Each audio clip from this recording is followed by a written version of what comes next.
गांधी जी के साथ सहयोग में रहे हो और बिजौलिया आंदोलन यहाँ पर राजस्थान में हुआ था किसानों के लिए। अब निश्चित तौर पर ये नींदर बचाओ युवा किसान संघर्ष समिति ने जो आवाज उठाई है, इसमें जो भी युवा जुड़े हैं, जो भी आप सभी बुजुर्ग, आप सभी अपना आशीर्वाद दे रहे हैं, महिला शक्ति इसमें सहयोग कर रही है, बच्चे भी इसमें यहाँ पर बढ़ चढ़ के आए हैं, तो निश्चित तौर पर ये परिणाम पे पहुंचेगी लड़ाई आपकी। क्यों? क्योंकि आपने बिल्कुल एक ऐसा पावन विषय कि किसानों के हक की बात आपने उठाई है। पुराने कानून की जो मैं बात कर रहा था, उसमें एक्ट जो 1894 का था, उसकी धारा 4 की गई। यहां पर 2010 में आपकी इस जमीन का नोटिफिकेशन इन्होंने किया। धारा 4 के बाद धारा 6 इन्होंने 2011 में की और 2012 में इन्होंने धारा 9 करते हुए 2013 में इसका अवार्ड जारी किया। तो कानूनी तौर पर जब धारा 4 की जाती है तो उसके 2 वर्ष के अंतर्गत अवार्ड बनाना होता है। ये कानूनी पेज है, इसको आप जरूर नोट करें। जो साथी टेक्निकल तौर पर जो आप जो है कोर्ट की प्रोसीडिंग्स देख रहे हैं, किसी भी अधिकारी को जवाब देने के लिए कि जब 2010 में अगर धारा 4 हुई तो अवार्ड अगर 2 साल में बनना था तो वो 2012 तक बन जाना चाहिए। अगर उससे वो लेट होता है, जो सेक्शन 11 का अवार्ड है पुराने कानून में, तो निश्चित तौर पर उसी में एक्ट में ही लिखा है कि वो अवार्ड निरस्त माना जाएगा। तो आपकी अधिग्रहण की जो प्रोसीडिंग है वो अपने आप में ही एब इनिशियो हो जाती है, वो अपने आप में ही खत्म हो जाती है। तो ये पुराना अधिग्रहण की जो कार्रवाई आपने की है वो अवार्ड बिल्कुल गलत है, वो निरस्त होने योग्य है, पहली बात। दूसरी बात यह है कि ये जो पुराना अधिग्रहण कानून था, इसको बदलवाने के लिए आप सभी ने संघर्ष किया। हर राज्य से आवाज उठी। जिला गौतम बुद्ध नगर, जिसका नाम बाद में आया, पहले नोएडा, गेट नोएडा जो हमारा क्षेत्र है, दिल्ली एनसीआर में आता है। जिला गाजियाबाद पहले से होता था, उससे पहले बुलंदशहर में आता था। वहां पर लड़ाई लड़ी गई और आप सभी को याद होगा, अपने टीवी के माध्यम से देखा होगा कि 2011 में भट्टा पारसौल का एक कांड हुआ था, आंदोलन हुआ था। किसानों का खूनी संघर्ष प्रशासन के साथ हुआ। उससे पहले एक घोड़ी बछेड़ा गांव पड़ता है गेट नोएडा में, 6 किसानों की शहादत उसमें हुई। उन्होंने आवाज उठाई, शुरुआत की। उसके बाद घोड़ी बछेड़ा का आंदोलन हो गया, उसमें भी 2 किसानों को गोली लगी, डीएम को भी गोली लगी। जो भी है प्रतिक्रिया किस तरह से रही, बहुत हिंसक आंदोलन को हो गया। हम हिंसा का समर्थन नहीं करते, लेकिन ऐसी क्या आवश्यकता पड़ी कि सरकार किसी किसान की बात सुनने की बजाय और उसको दमन करने की कोशिश करती है, और वो आंदोलन की आवाज पूरे देश में गई। उस समय की सरकार, तत्कालीन जो केंद्र सरकार थी, उसकी तरफ से श्री राहुल गांधी जी वहां पर पहुंचे मौके पर, क्योंकि प्रदेश में मायावती जी की सरकार थी। वो किसी नेता को वहां नहीं घुसने देना चाहती, लेकिन वो बाइक पे बैठ करके छुप छिपा करके वहां पहुंचे और वहां पर उन्होंने घोषणा कर दी कि भाई नया कानून बनाया जाएगा। तो ये जो 2013 में जो नया अधिग्रहण कानून बना है, ये उस हमारे नोएडा में जो संघर्ष हुआ, आप सभी के सभी राज्यों में, राजस्थान कोई पीछे नहीं है, पूना में संघर्ष हुआ, बंगाल में संघर्ष हुआ, जगह जगह आपके जो धरना प्रदर्शन जगह जगह चल रहे थे, उन सभी को उन्होंने संज्ञान में लेने का काम किया। जब किसानों को वहां गोली लग गई और उन्होंने घोषणा कर दी कि नया कानून बनेगा, तो नए कानून की प्रोसीडिंग 2011 में शुरू हो गई। और 2011 में शुरू होकर के जब आपका ये अधिग्रहण की कार्रवाई चल रही होगी मेरे ख्याल में, जब 2010 में नोटिफिकेशन हुआ तो 2011 में शायद धारा 6 की कार्रवाई जब ये कर रहे होंगे, तो ये सबकी नॉलेज में था कि नया कानून आ रहा है और जल्दी से जल्दी आ रहा है। उम्मीद ये थी कि 2012 में ही लागू हो जाएगा, लेकिन उसमें जब उन्होंने सरकार ने अपने नियम बनाए तो हम सभी किसान संगठनों ने जाकर के ऑब्जेक्शन लगाने शुरू किए, जी इसमें ये चीज भी होनी चाहिए। लगभग 200 किसान संगठनों ने अपने ऑब्जेक्शन दाखिल किए। उसको निपटारा करने में, और किसानों की मीटिंग सोनिया गांधी जी, राहुल गांधी जी और उस समय जयराम रमेश जो थे वो ग्रामीण विकास मंत्री थे, उनके साथ हमारी कई बार मीटिंग हुई। राहुल जी से भी कई बार संयुक्त रूप से हम सभी ने ये बात रखी कि भाई आपकी सरकार है और आप बीच में आए हैं, तो इस नए कानून में किसानों के बच्चों को रोजगार भी मिलना चाहिए, भूमिहीन जो हैं, जो हमारी जमीन पर डिपेंडेंट है, उनको भी रोजगार मिलना चाहिए, और मुआवजा कम से कम 6 गुना होना चाहिए, जो हमने बात रखी, मार्केट वैल्यू का 6 गुना हो, और गांवों का विकास किया जाए। ये सारे पॉइंट वहां पर रखे गए। तो उसको सबको छटने में समय लगा और 2013 में ये लगभग सितंबर तक कानून बनकर तैयार हो गया। उसके बाद ये कानून 1 जनवरी 2014 से पूरे देश में लागू हो गया। 1 जनवरी 2014 से जब ये कानून लागू हुआ है, सारे डिपार्टमेंट्स को पता था, आपके यहाँ के जीडी इसको भी पता होगा, जयपुर का विकास प्राधिकरण को, कि भाई 1 जनवरी से लागू हो जाएगा। इसलिए इन्होंने आनंद फानने में जल्दी में आपका अवार्ड 31 मई 2013 को पारित कर दिया, जिससे कि ये पुराने कानून में ही आप रह जाए। ये चालाकी सिर्फ सीधी सीधी कागजों से नजर आ रही है। तो आपको नए कानून का लाभ ये नहीं देना चाहते थे, जबकि सरकार कानून बना रही थी। आप सभी ने जो संकल्प लिया है वो निश्चित तौर पर एक मजबूत संकल्प है और सभी के भले के लिए है, क्योंकि जब पुराना कानून खत्म हो गया, अब उसकी धारा 4 का, धारा 6 का, धारा 9 का, 17A का, 71 का या 5A का अब क्या मतलब रह गया? अब तो नया कानून है। आज हम कौन से वर्ष में यहां पर बैठे हैं? कौन सा वर्ष यहां पर अब है आज की डेट में? 2025 में आंदोलन चल रहा है जमीन पे, हम अपनी पे पोजीशन में हैं, किसान अपनी खेती कर रहे हैं या अपने धरने पे बैठे हैं। तो जब जमीन हमारे कब्जे में है, पैसा हमने कोई आपसे लिया नहीं है, तो आप कागजों में खाली पीले कुछ भी करते रहे। आप ऐसे तो हमारे घर को भी लिख देंगे अपने नाम पे, आप तो कुछ भी लिख लेंगे। सरकार है भाई, आपके पास तो पुलिस फोर्स भी है, आपके पास तो अधिकारी भी है, आप किसी का नाम कैसे भी चढ़ा देंगे। तो क्या वो मान्य हो जाएगा? हो सकता है कि कई बार हम रिटें दाखिल करते हैं। मैं पढ़ रहा था किसी और कई साथी गुजर साहब और कई लोगों ने जिन्होंने रिट डाली है, मान लिया हाईकोर्ट में आपने रिट डाली, उस रिट को जब हम डालते हैं तो उसमें आप ये कभी हार ना माने कि भाई हमने एक मुकदमा दाखिल किया था और वो किसी कारणवश उसमें आपको लाभ नहीं मिल पाया। हो सकता है आप यहाँ से सुप्रीम कोर्ट जैसा बताने गए तो सुप्रीम कोर्ट ने उसको उस समय एक्सेप्ट नहीं किया। लेकिन अगर एक बार एक्सेप्ट नहीं किया तो इसका मतलब ये नहीं कि वो एक्सेप्ट ही नहीं होगा, क्योंकि प्रेयर देखी जाती है। यदि आपने उस समय कहा कि भाई इनका धारा 4 को निरस्त कर दिया जाए, अवार्ड को निरस्त कर दिया जाए, और उसमें ग्राउंड आपने क्या लिया, ये महत्वपूर्ण होता है। क्या आपने वो ग्राउंड लिया कि 2 साल के अंदर होना चाहिए था ये अवार्ड? दूसरा, क्या ये पब्लिक पर्पज है? यानी पुराने कानून में भी ये लिखा था कि अगर जमीन लेंगे तो आप पब्लिक पर्पज यानी एक तरह से लोक प्रयोजन के लिए ले सकते हैं। आप भारतीय सेना के लिए कोई ट्रेनिंग सेंटर बना रहे हैं, पुलिस के ट्रेनिंग सेंटर बना रहे हैं, आप रेलवे के लिए, हाईवे के लिए जमीन ले रहे थे, किसी ऐसी परियोजना से जिससे कि देश का वास्तव में विकास की बात थी और सबके लिए काम आनी थी। आप एक टाउनशिप बसाने की बात करते हैं, आप कह रहे हैं कि हम तो यहाँ पर एक नगरीकरण, यहाँ पर आवासीय परियोजना ला रहे हैं। आवासीय परियोजना आप ला रहे हैं तो वो पब्लिक पर्पज पूरी तरह से नहीं हो सकता। ठीक है, आप उसमें ये बात कह के चलेंगे हम गरीबों के लिए भी मकान बनाएंगे, हम ऐसे असहाय लोगों के लिए भी मकान बनाएंगे 10%, बाकी 90% किसके लिए होंगे?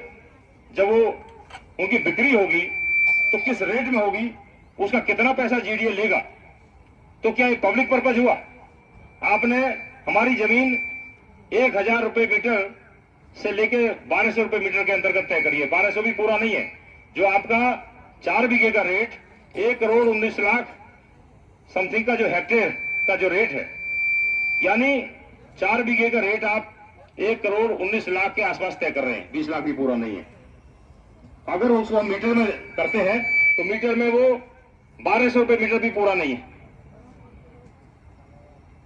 जमीन आपकी आज की डेट में यहां पर क्या कीमत होगी? रोड के पास जमीन है, नगर निगम के अंदर जमीन, गांव आपका आ रहा है, तो मेरे हिसाब से जो आपकी यहाँ खरीद फरोख्त हो रही होगी आपस में, अगर आप रजिस्ट्री कर रहे होंगे तो 10-20 हजार रुपए मीटर से तो कम होगा नहीं, रेट ज्यादा ही होगा, क्योंकि उसमें थोड़ा ये भी होता है कि रोड पे जो जमीन है उसका और ज्यादा होता है, या जहां पर शहर बिल्कुल बस गया है उसके नजदीक थोड़ा ज्यादा होगा और दूर पे थोड़ा कम हो सकता है। लेकिन अगर आप एवरेज भी निकालेंगे तो कम से कम 20,000 रुपए मीटर का रेट तो है, 40 भी है, कहीं 40,000 रुपए मीटर का मैं देख रहा था अवार्ड में है। तो अगर आपकी जमीन 40,000 रुपए मीटर की है और आपको कोई 1,000 रुपए मीटर या 1200 रुपए मीटर दे करके आपको 4 बीघे के 1 करोड़ 20 लाख रुपए देकर के घर से बाहर करे, आपकी खेती से बाहर करे, तो क्या आप जमीन दे देंगे? कोई मतलब ही नहीं बनता है, कोई तर्क ही नहीं है। ये जो नया कानून बना है इसकी परिभाषा क्या है? इसका नाम ही उचित प्रतिकर पुनर्वासन एवं पुनर्व्यवस्थापन में पारदर्शिता का अधिकार 2013, यानी इस कानून का नाम है कि उचित प्रतिकर दिया जाना है। उचित प्रतिकर कैसे दिया जाएगा? यानी वहां की मार्केट वैल्यू निकाली जाएगी आसपास की, आपके यहाँ की क्या मार्केट वैल्यू है, यहाँ किस रेट में जमीन बिच रही है, या यहाँ से लेकर के 5 किलोमीटर के दायरे में आगे आप बढ़े, जयपुर सिटी में क्या रेट होंगे? हो सकता है 1 लाख रुपए मीटर के भी हो सकता है 2 लाख रुपए मीटर के भी हो, तो वो भी कंसीडर किए जाएंगे। एक्ट में साफ तौर पर जो नया कानून 2013 बना है उसमें जो सबसे पहले, मैं इसलिए थोड़ा सा समय ले रहा हूं, माफी चाहूंगा, लेकिन बताना जरूरी है क्योंकि 2013 का जो कानून है उसकी शुरुआती जो पहली तो उसका शीर्षक ही जो बहुत महत्वपूर्ण है कि उचित प्रतिकर कौमा पुनर्वासन एवं पुनर्व्यवस्थापन में पारदर्शिता का अधिकार, यानी पारदर्शिता का अधिकार, यानी हमें दिखा करके, हमें बता करके, हमसे पूछ करके तय करना अधिकार 2013, एक्ट नंबर 30 2013 बोलते हैं इसको। इस एक्ट का नंबर 30 था उस समय 2013 में जब बना था। तो इसमें इतना स्पष्ट कर दिया है कि एक तो आपको मुआवजा देना है उचित प्रतिकर, और उसके साथ में पुनर्वासन देना है और पुनर्व्यवस्थापन भी करना है। पुनर्वासन में क्या आता है कि जो आपकी जमीन जितनी भी जाएगी या आपकी जमीन जो ली गई है उसका 20% प्लॉट, आप जरा नोट करें, याद रखें सर, कोई अधिकारी आता है कि 20% प्लॉट आपको दिया जाना है विकसित करके। अगर आपकी जमीन मान लिया उसने 1 बीघा ली तो 200 मीटर का प्लॉट उसको वापस, 1 बीघा आपका तो ज्यादा होता है लेकिन क्योंकि आपका यहाँ ज्यादा है, हमारे यहाँ कम है गिरनोड़ा में, यानी 1000 मीटर अगर आप जमीन लेते हैं मीटर के हिसाब से समझ लीजिए तो 200 मीटर आपको वापस करनी है। 4000 लेते हैं तो 800 मीटर वापस करनी है। उतना डेवलपमेंट प्लॉट तो आप लगा के हमें देंगे जिसमें कि हमारा परिवार अपना मकान बना के रहेगा अलग से। ये मुआवजे से अलग है। और मुआवजा क्या है? मुआवजा जो आपका यहाँ का रेट है, अगर वो 10,000 है, 20,000 है, 40,000 है, 1 लाख रुपए मीटर यहाँ से आपके 5 किलोमीटर के एरिया में जो आपका बोलते हैं, जैसे या तो हमारी मार्केट वैल्यू हमारे यहाँ की ज्यादा हो या एडजॉइनिंग एरिया बोलते हैं आसपास का क्षेत्र, तो अगर एडजॉइनिंग एरिया की मार्केट वैल्यू ज्यादा है तो उसको भी कंसिडर किया जाएगा। तो पिछले 3 साल के बैनामे निकाले जाएंगे। जैसे एक बैनामा आपके नींदड़ गांव का निकला, यहाँ का निकला मान लिया 20,000 रुपए मीटर का, यहाँ से थोड़ी दूर का आसपास के दूसरे गांव का किसी का निकला 40,000 रुपए मीटर का, उससे आगे निकला 50,000 रुपए मीटर का, उससे आगे निकला 1 लाख रुपए मीटर का। तो रेट हो गए 20,000, 40,000, बीच में कोई 50,000 हो सकता है, फिर 1 लाख रुपए मीटर। जितने वो अब अलग अलग रेट हैं उन सभी रेट को एक साथ जोड़ा जाएगा, 20,000, 40,000, 50,000 और 1 लाख। ये चारों रेट एक साथ जोड़ लीजिए और उनकी संख्या से उसमें भाग दे दीजिए, यानी अवार्ड आपके रेट हुए अलग अलग 20, 40, 50 और 1 लाख, यानी 4 डिवाइडेड बाय 4। इसको बोलते हैं औसत मूल्य।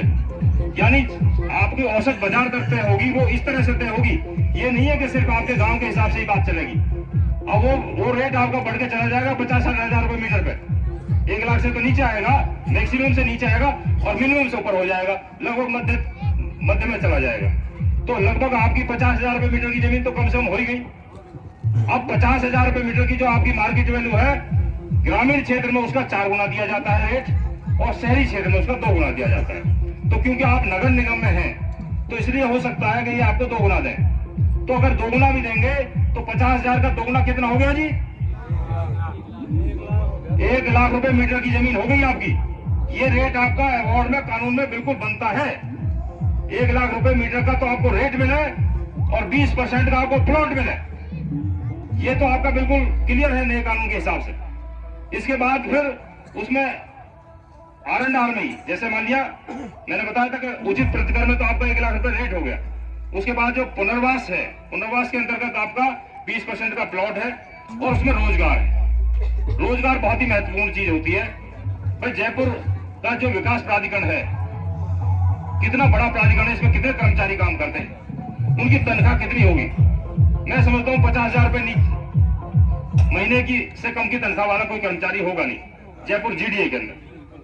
हमारे बच्चों को आप नौकरी उसमें देंगे, बेटा है या बेटी है जो 18 साल का हो गया, उसको 18 साल के बच्चे को पृथक कुटुंब माना जाएगा, हर एक को अलग अलग कुटुंब माना जाएगा। और सबको या तो आप नौकरी देंगे, और अगर नौकरी नहीं दे सकते, अगर जयपुर प्राधिकरण ये कहता है कि जी हम तो, हमारे पास तो प्रोजेक्ट, पहली बात तो ये कह नहीं सकता कानून के हिसाब से। अगर रेलवे में जमीन जाती है और हाईवे में जमीन जाती है तो पट्टियों में जमीन जाती है। वो मान लिया रोड निकला तो कुछ चौड़ाई में निकलेगा, रेलवे लाइन निकलेगी तो एक पट्टी के तौर पर निकलेगी। अब वो वहां पर उनका विभाग है, पता चला कि यहाँ से जाकर के जोधपुर में या कहीं दूर, कहीं दिल्ली में, तो वहां से कैसे वो रोजगार दे पाएंगे। तो वहां पर ये ऑप्शन दिया है कि अगर लीनियर प्रोजेक्ट है, यानी छोटी मात्रा में जमीन ली जा रही है, तो वहां पर रोजगार नहीं दे सकते। तो कम से कम 5 लाख रुपए का तय किया गया था 2013 में, और उसमें यह भी लिख दिया गया नए कानून में, सेक्शन 31 जो है नए कानून में लिख दिया गया कि यह हर साल बढ़ाया जाएगा मूल्य सूचकांक के हिसाब से, यानी 10% मिनिमम बढ़ोतरी होती है। तो अगर 10% का भी सालाना बढ़ाएंगे तो 2013 से लेकर, यानी 1 जनवरी 2014 से मान लीजिए आप, अब 25 में हम आ गए तो 11 साल हो गए। 11 साल की बढ़ोतरी है वो 110%, यानी दोगुने से ज्यादा। जो 5 लाख रुपए थे वो 10 लाख को क्रॉस कर गए हैं। इसी तरीके से 50-50 हजार रुपए के 4 भत्ते हैं लगभग, जो बच्चों के हर एक 18 साल के बच्चे के अलग बनते हैं। वो जो 4 भत्ते हैं जो 50,000 के थे वो भी डबल से ऊपर पहुंच गए।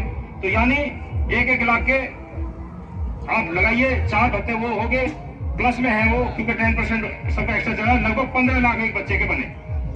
चाहे वो भूमिहीन का बच्चा है, जिनकी जमीन, जो हमारी जमीन पर डिपेंडेंट भूमिहीन रहे, उनको आप समझाइए, गांव में जाइए, उनको बताइएगा आपने हमारी जमीन में हमारा साथ दिया है, या आप हमारी बटाई पे काम करते थे, या हमारे सहयोग में काम करते थे, इस फसल पे आप डिपेंडेंट रहे, तो आपका भी नाम लिखा जाएगा जमीन में। प्रोजेक्ट इफेक्टेड फैमिली में आपका नाम आएगा, परियोजना प्रभावित में आपका नाम आएगा, और आपको भी, आपके बच्चों को भी नौकरी मिलेगी।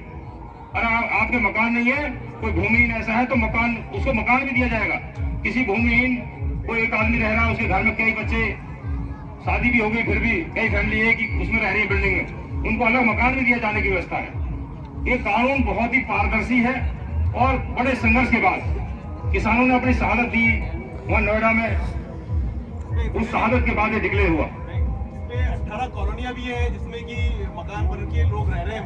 अच्छा, यहाँ पर अभी जैसा बीच में चर्चा में भी आई थी बात, अभी दोबारा भाई ने बताया, डॉक्टर साहब ने, कि यहाँ पर कॉलोनी भी है जो अधिग्रहण में शामिल है, यानी उस कॉलोनी से इफेक्टेड लोग यहाँ है कोई सर, जो कॉलोनी के साथ ही बैठे हैं।